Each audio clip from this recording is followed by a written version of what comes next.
রেখেছি, আপন করে রেখেছি।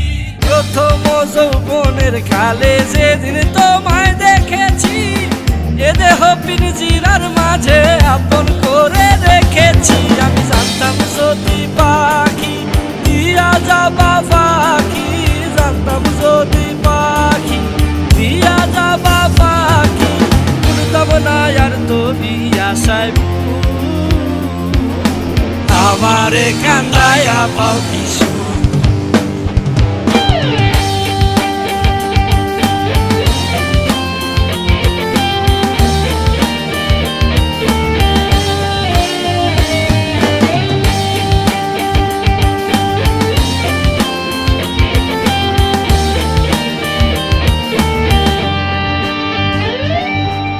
আদর সোহাগের পাখি কোনদিন জানি